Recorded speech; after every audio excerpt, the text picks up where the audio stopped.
This channel does not promote any violent, harmful, or illegal activities. All content provided by this channel is meant for an educational purpose only.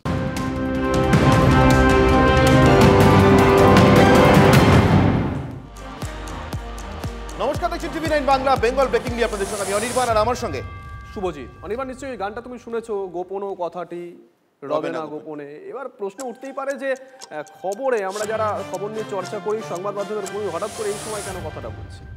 আসলে SIR আবহ চলছে, তো অনেক এলাকা থেকে যেন এই সুরটাই ভেসে আসছে, জানেন তো।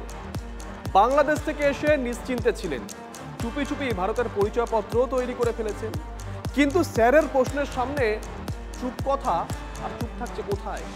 টিভি9 বাংলার ক্যামেরার সামনে সবটাই যেন আশ হয়ে যাচ্ছে। বাপের বাড়ি বাংলাদেশ, বরিশাল। ওখানে কত বছর হয়েছে বিয়ে করে এসেছো তুমি? স্যারের প্রশ্নে গোপন কথা আর গোপন থাকলো না।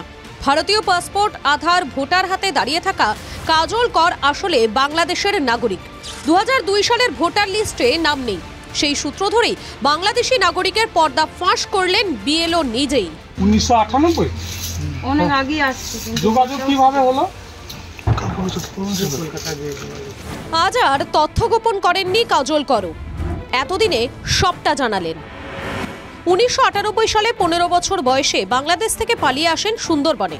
সুন্দরবন থেকে কলকাতা, কারখানায় কাজের সূত্রেই প্রেম এবং বিয়ে পূর্ব মেদিনীপুরের কার্তিক করের সঙ্গে। 2002 সালে বিয়ে, 2003 সালের ভোটার লিস্টে নাম ওঠে। পরপর তৈরি হয় আধার কার্ড, পাসপোর্টও। কিন্তু প্রশ্নটা থেকেই গেল, ভারতের নাগরিক না হয়েও কোন দুর্নীতির বলে ভারতীয় পাসপোর্ট হাতে পেয়ে গেলেন? আমার বাবা বাংলাদেশে থাকে, তাই আতঙ্কতে এটা যে বলছে যে বাবার ডকুমেন্টসটা দিতে হবে, এই কারণে একটু ভয় বেশি। কাজল কর 98 সালে কাঁটাতার টপকে ভারতে এসেছেন, কিন্তু নিউ টাউন? 98 সালে নিউ টাউন বলে কিছুই ছিল না। ভোল বদলের পর উঁচু উঁচু বিল্ডিংয়ে, তবে তার আড়ালে নতুন শহরে আছে অনেক বস্তি এলাকা।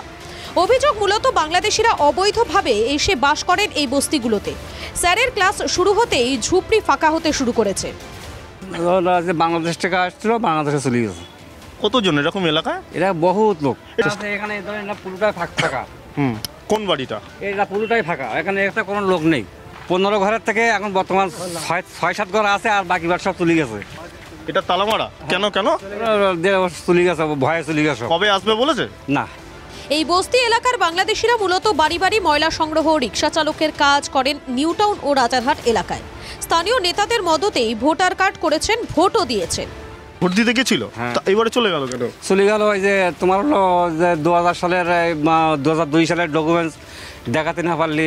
মানে ওদের ছিল না 2002 সালে? না। কি ভোটার কার্ড খুব বানানো সহজ? এখানকার যারা স্থানীয় লোকজন যারা আছে, যারা নেতা কথা যারা আছে, ওই তাদের সাপোর্টিভ এইসব তো অনেক সময় করিবার। গোটা 10 ফ্যামিলি নাকি তারা চলে গেছে, আমরা জানি না কোথায় গেছে বা কেন গেছে, তবে মানুষ একটা আতঙ্কে আছে। কলকাতার বুকে নিউ টাউনের মতো এলাকায় বস্তি বসিয়ে দিয়েছে রোহিঙ্গাদের, বাংলাদেশি মুসলিমদেরকে, শুধু ভোটে জেতার জন্যে, চেয়ারে বসার জন্যে। এসআইআর হবে আর মমতা ব্যানার্জি যাবে। কিন্তু যতই ভোটার কার্ড হোক, 2002 এর সঙ্গে কোনো ম্যাচিং পাওয়া যাবে না, দিতে পারবেন না কোনো নথি। তাই তালা পড়ছে নিউ টাউনের একাধিক বস্তির ঘরে। পূর্ব মেদিনীপুর থেকে কনিষ্ক মাইতি ও নিউ টাউন থেকে সুশোভন ভট্টাচার্যের রিপোর্ট, টিভি9 বাংলা। স্যার বাড়ির দরজায় কড়া নাড়তেই ঝুলি থেকে অনেক বেড়ালি বেরিয়ে পড়ছে। কোথাও বাংলাদেশি নাগরিকের হাতে ভোটার কার্ডের ছড়াছড়ি, কোথাও আবার তৃণমূল বিধায়কের জোড়া ভোটার কার্ড। কিন্তু সব ভোটার কার্ডের মূল্য কিন্তু এক নয়, কেউ ভয়ে, কেউ আবার ভরসা। স্যার শুরু হতেই রাজ্যে বিভিন্ন প্রান্তে যে ছবি উঠে আসছে, তাতে একটা বিষয় নিশ্চিত, গত 2 দশকে প্রচুর বাংলাদেশি নাগরিক পাকাপাকিভাবে বাংলায় থাকতে শুরু করেছেন। যা এতদিন ছাইচাপা ছিল, স্যার সেটাই প্রকাশ্যে নিয়ে এসেছে। পূর্ব বর্ধমানে কেতুগ্রামের শান্তিনগর গ্রাম, নামের মতোই শান্তি এলাকায়, কিন্তু স্যার আসতেই কয়েকজন ভোটারের মন অশান্ত। 2002 এর ভোটার লিস্টে নাম নেই, ম্যাচিং হচ্ছে না। এতদিন চুপ থাকলেও এখন প্রকাশ্যেই বলছেন বাংলাদেশ থেকে এসেছেন, তাই নাম নেই 2002 এর লিস্টে। ভয় লাগে, আমরা আসছি এত কষ্ট করে এক দেশের থেকে, আবার কি হবে কি হবে সেটা আপনারাই জানেন। হ্যাঁ, আমাদের কাগজপাতি তো সবই আছে, আমাদের কোনো কাগজপাতি না থাকা নেই। রেশন কার্ড, ভোটার কার্ড, শ্রমিক কার্ড, আধার কার্ড, তারপরে ভোটার কার্ড, তারপরে সেই স্বাস্থ্য সাথী কার্ড, আমাকে সব কার্ড সবই আছে। যে কি হবে এখন তো যাই ভোটার কার্ড সবই হয়ে আছে, যদি এটা বন্ধ হয়ে যায় সরকার থেকে অনুদান পাতাম বা আমরা কোথায় থাকবো কি যাবো এই নিয়ে একটা টেনশন হয়।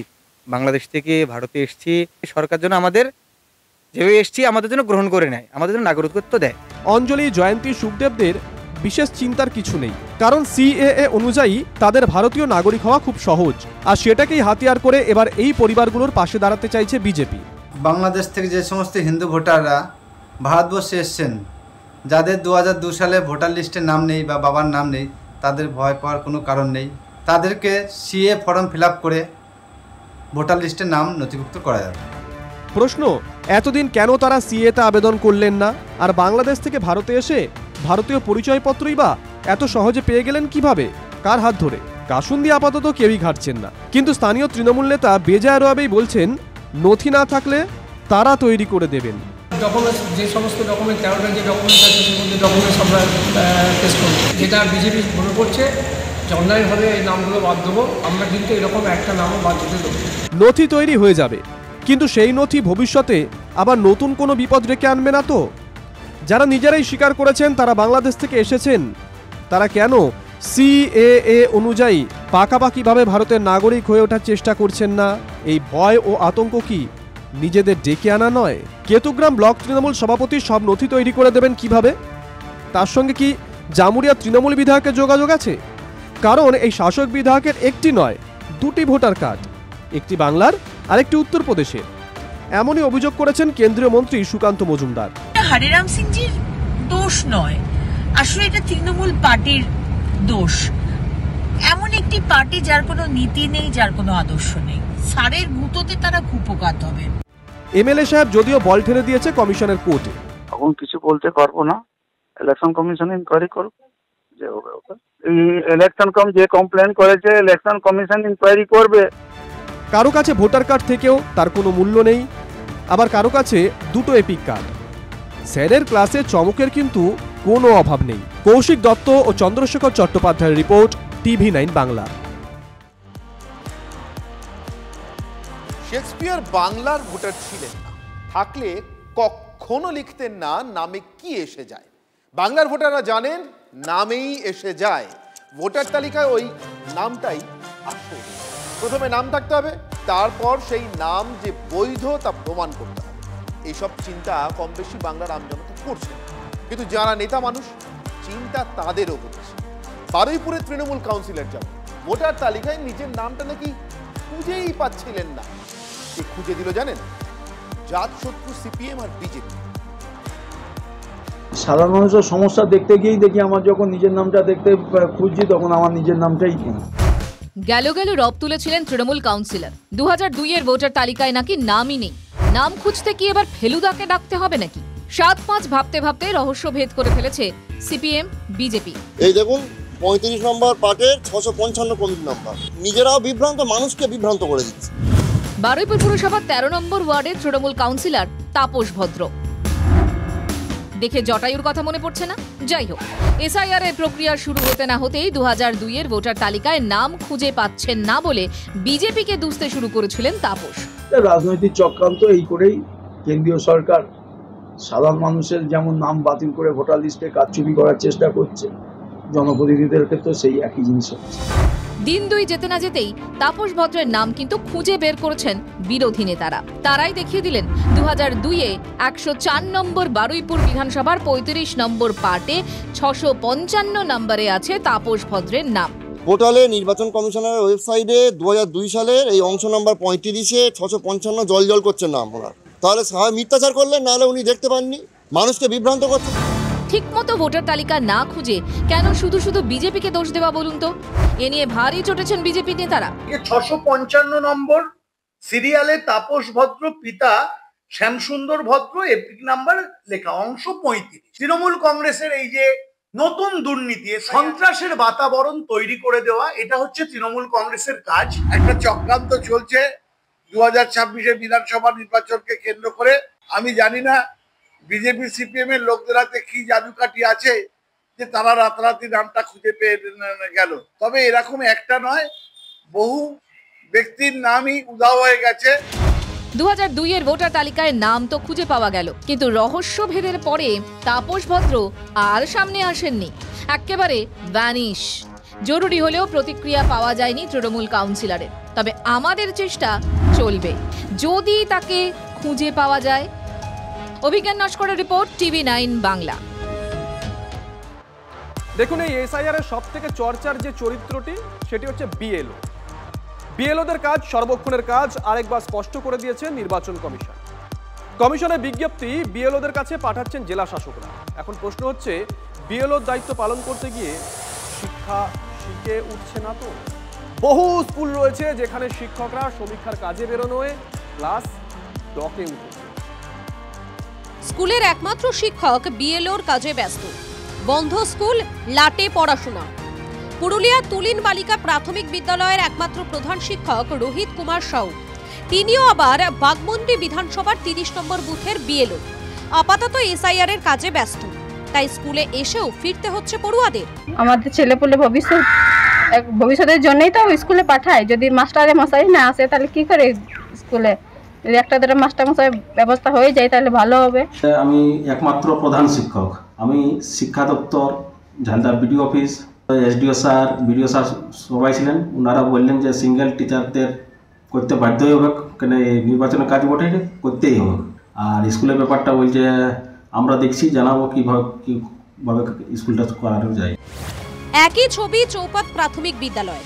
সেখানকার একমাত্র প্রধান শিক্ষিকা শশীকলা মাহাতো। তার দাবি, একবেলা স্কুল আর একবেলা বিএলওর কাজ করতে হচ্ছে। বিএলওর ডিউটি দিয়েছে, কিন্তু মানে হাফ ডে পর্যন্ত করছি, তারপরে সেকেন্ড পিরিয়ডে করব। কাজের চাপ পড়লে কি সেদিন তো মনে হয় স্কুল বন্ধ রাখতে হবে? সেদিন তো স্কুল বন্ধ রাখতেই হবে। শুধু কি পুরুলিয়ায়? এসআইআর আবহে রাজ্যের অন্য স্কুলগুলিও শিক্ষক শূন্য হয়ে যাওয়ার আশঙ্কা। সূত্রের খবর, সেই সংখ্যা 4000-এর বেশি স্কুল। বেশিরভাগ সমস্যা প্রাথমিক স্কুলের ক্ষেত্রেই। একেবারে ভাবছে না যে শিক্ষার অধিকার আইনে তার ফান্ডামেন্টাল রাইট রয়েছে একটা শিশুর তার শিক্ষা পাওয়া। মাসের পর মাস যদি এভাবে বিএলও ডিউটির নামে তুলে নেওয়া হয়, তাহলে পরে এই যে শিশুদের সার্বজনীন শিক্ষা বেসরকারিকরণের দিকে ঠেলে দেওয়া হচ্ছে না? শিক্ষা দপ্তর থেকে কেন্দ্রীয়ভাবে নির্দেশ দেওয়া উচিত, যেখানে শিক্ষক সংখ্যা কমে গেছে বিএলও ডিউটি করার জন্য, পাশের স্কুলে বা কাছাকাছি স্কুলে যদি শিক্ষক বেশি থাকে বা শিক্ষিকা বেশি থাকে, সেখান থেকে টেম্পোরারি বেসিসে শিক্ষক পাঠিয়ে পঠন পাঠনে যাতে ক্ষতিগ্রস্ত না হয় সেই ব্যাপারটা নিশ্চিত করা উচিত। সংকট মোকাবিলায় আপাতত পাশের স্কুলের মাস্টারমশাইদের শিক্ষক শূন্য স্কুলে পড়াতে যাওয়ার ব্যবস্থা করছে জেলা শিক্ষা সংসদগুলি। পঠন পাঠন চুল হয়ে যাক, বিজেপিকে ভোট চুরি করতে হেল্প করতে হবে। স্কুল কার্যত মাটি তাড়াচ্ছে। আপনারাই খবর করেছেন, স্কুলে ছাত্ররা বসে রয়েছে, শিক্ষক নেই। শিক্ষক কোথায়? নির্বাচন কমিশন জোর করে পাঠিয়ে দিয়েছে বিএলওর কাজ করাতে। এসআইআরও হোক, আবার স্কুলের শিক্ষা পদ্ধতির কোনো ব্যাঘাত যাতে না ঘটে এটাও দেখা হোক। এবং আমরা সাধারণভাবে এটা তো জানি যে যখন নির্বাচন হয় তখন বেশ কিছু ক্ষেত্রে স্কুল ইত্যাদি গ্রহণ করা, ক্লাস না হওয়া ইত্যাদি এই বিষয়গুলো রয়েছে এখন পর্যন্ত। ফলে সেগুলোরও বিকল্প ব্যবস্থা ধীরে ধীরে ভাবতে হবে। এর মধ্যে নির্বাচন কমিশন স্পষ্ট করে দিয়েছে যে বিএলওদের এসআইআর এর কাজ সর্বক্ষণের কাজ, মানে আপাতত বিএলওর কাজ করা মাস্টারমশাইরা অন্য কোনো কাজ করবেন না। তপন হালদার, সুমন মহাপাত্র ও শ্রাবন্তী সাহার রিপোর্ট, TV9 বাংলা।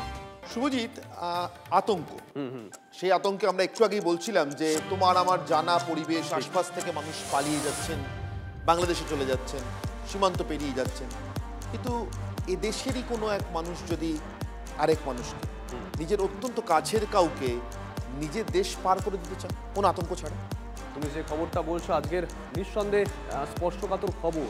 তবে আমি খবরটা শুরু করতে চাইবো বাংলা সাহিত্যের একটা ওই অমূল্য লাইন, প্রত্যেকেই আমরা পড়েছি। ঈশ্বরী পাটনি তিনি বলছেন, আমার সন্তান যেন থাকে দুধে ভাতে। একটা মিথ হয়ে গেছে, সত্যি তো। যুগে যুগে মা বাবারা এটাই চেয়েছেন, এটাই চাইছেন, এটাই চাইবেন। বাঙালি বাড়ির সন্তান দুধে ভাতে বড় হবে, মানে সুস্থ সবল থাকবে, পড়াশোনা শিখবে, মানুষের মতন মানুষ হবে, ব্যাস এইটুকুই তো চাহিদা। কিন্তু সব বাবা মা কি সেটা চাইছেন? ছেলে বা মেয়ে সুস্থ পরিবেশ পাক? 10 বছরের এক ছেলেকে রাতের অন্ধকারে ভারত বাংলাদেশ সীমান্তে ছেড়ে এসেছিলেন এক বাবা, কারণ স্ত্রীর সঙ্গে তার বনিবনা হচ্ছিল না। এই আঘাত ওই শিশু মনটা সহ্য করতে পারছে তো? ওই যে হেঁটে আসছে যে ছেলেটা, যার গায়ে কমলা রঙের হুডি, শরীরে জড়তা, সেই ছেলেটাই অভাগা। সেই ছেলেটাকেই সীমান্তে ফেলে গেছেন বাবা। বসিরহাটের মাটিয়ার বাসিন্দা ঘোষ দম্পতি। স্বামী স্ত্রীর ঝগড়ায় কাকচিল বসতে পারে না বাড়িতে। রোজ কিছু না কিছু খিটিমিটি লেগেই থাকে সংসারে। চোখের সামনে বাবা মাকে লড়ে যেতে দেখে ছেলেটা। কিন্তু তারপর জামাকাপড় যত্ন করে ব্যাগে ভরেন বাবা। ছেলের চুল আঁচড়ে জামাকাপড় পরিয়ে ছেলের হাত ধরে বাবা বেরোন বাড়ি থেকে। 10 বছরের ছেলেটা কি ভেবেছিল? কি বলেছিলেন তাকে বাবা? ছেলেটা কি মনে মনে 7 সমুদ্র পাড়ি দিচ্ছিল? ভাবছিল অনেক দিনের ইচ্ছে পূরণ হচ্ছে, বেড়াতে যাচ্ছে। শিশু মনের ভুল ভাঙতে সময় লাগেনি। অন্ধকার ঘুটঘুটতে এক জায়গায় হাত ছেড়ে বাবা চলে যাওয়ার পরেই ছেলেটা বুঝতে পারে সে একা। মাথার ওপর আকাশ, পায়ের নিচে মাটি, আর সামনে কাঁটা তার। অচেনা অজানা এক জায়গায় সে একদম একলা।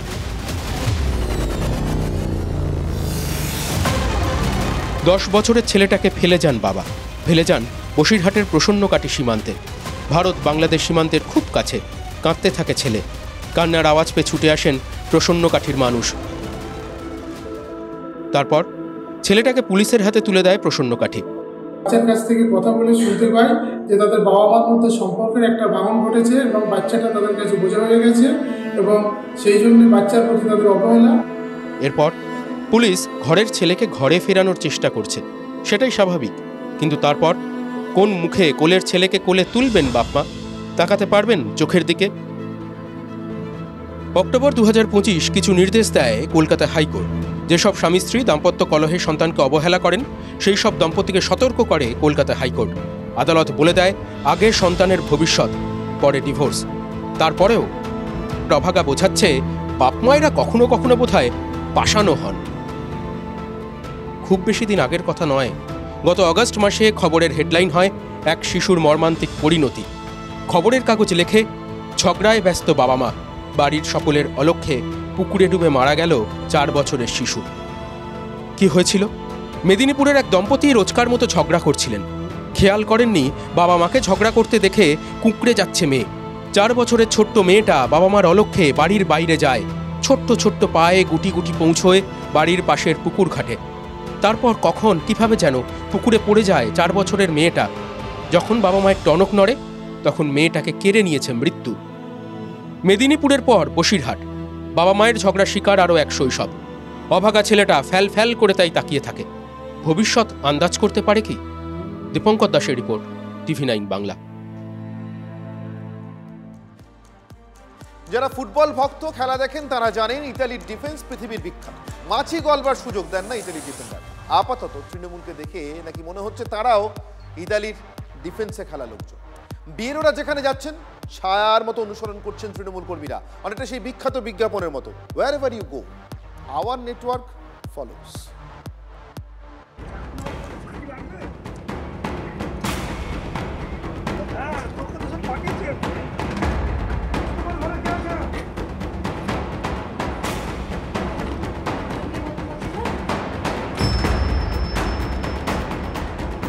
কাতানোচিও ইতালীয় ভাষায়, যার অর্থ দরজায় আগোল। 6-এর দশকে ইতালির বিখ্যাত ক্লাব ইন্টার মিলান গোলের পর গোল খাচ্ছিল, তাই তাদের আর্জেন্টাইন কোচ হেলেনিও হেরেরা কৌশল বদলান। কাতানোচিও কৌশলে ভর করেই ইউরোপিয়ান সার্কিটে দারুণ সাফল্য পায় ইন্টার। কড়া ম্যান মার্কিংই যার মূল স্ট্র্যাটেজি। ভোটার তালিকায় নিবিড় সমীক্ষার কাজেও যেন কাতানোচিও কৌশলই প্রয়োগ করছে তৃণমূল।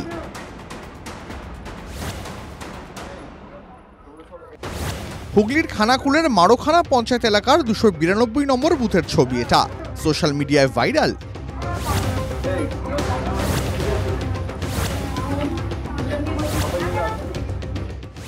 বিএলও শরীফুল মোল্লা হক বাড়ি বাড়ি যাচ্ছেন ভোটার তালিকা যাচাই করতে। পিছনে পিছনে ঝান্ডা হাতে তৃণমূল কর্মীরা। এক মুহূর্তের জন্য চোখের আড়াল নয়, পাক্কা ম্যান মার্কিং। আলী মোস্তফা, আচ্ছা তার আগে তুমি ভোটার কার্ডটা নিয়েছো? পৌরসভা এখানে একবার আসো তো, কোনো অ্যাসিস্ট্যান্ট আমার দেয়নি, আমি বিএলও হিসাবে একাই বেরিয়েছি। এবার লোকাল মেম্বার আমাদের আব্বাসদা, সেই হিসাবে ওনাকে আমি বলেছিলাম যে আমি তো একাই, আমাকে একটু সহযোগিতা করবে। আমি জানতাম না ওরকম পার্টির ঝান্ডা নিয়ে সব আসবে, আমারও নিজেরও ভালো লাগেনি। ম্যান মার্কিং থুড়ি বিএলও মার্কিং এর জন্য সামনে থেকে নেতৃত্ব দিচ্ছিলেন আরামবাগ সাংগঠনিক জেলা তৃণমূলের সংখ্যালঘু সেলের সভাপতি আব্বাস আলী। তাতেই ফাউল প্লের গন্ধ পাচ্ছে বিজেপি। তৃণমূলের নেতারা একদম ঝান্ডা নিয়ে বিএলও অফিসারদেরকে ভয় দেখিয়ে ভীতি প্রদর্শন করে বুথে বুথে ঘোরাচ্ছে। আমি সমস্ত বিএলও অফিসারদের বলতে চাই, আপনারা যদি সঠিক না কাজ করেন আপনারা কিন্তু সাঁড়াশি চাপে পড়বেন। আমি ওই বুথের পঞ্চায়েত সদস্য, আমার সাথে কিছু কথোপকথন হয়। সুশান্ত ঘোষ কি বললো না বললো তাতে আমাদের কিছু এসে যায় না। এসআইআর নিয়ে তোলপাড় শুরু হয়ে গেছে বাংলায়। একদিকে বিজেপি নেতারা ভোটার তালিকা থেকে 1 কোটি বা তারও বেশি নাম বাদ দেওয়ার কথা বলে চলেছেন, পাল্টা তৃণমূলও ভোটার তালিকা থেকে নাম বাদ দেওয়ার চক্রান্তের তত্ত্ব খাড়া করে ময়দানে নেমেছে। সূত্রের খবর, তৃণমূলের নেতা জনপ্রতিনিধিদের নিয়ে ভার্চুয়াল বৈঠকে অভিষেক বন্দ্যোপাধ্যায় নির্দেশ দেন, বিএলএ মানে বুথ লেভেল এজেন্টদের ছায়াসঙ্গী হয়ে থাকতে হবে বিএলওদের সঙ্গে। নির্দেশ মতো কাজ। বিজেপি যাই বলুক, খানাকুলের এই ছবি তার প্রমাণ। ফুটবল মাঠের মতোই ভোটের কুরুক্ষেত্রেও ম্যান মার্কিং, কিন্তু তাতে ভুয়ো ভোটের দরজায় আগল পড়বে কি? আরামবাগ থেকে তন্ময় বৈরাগীর রিপোর্ট, TV9 বাংলা।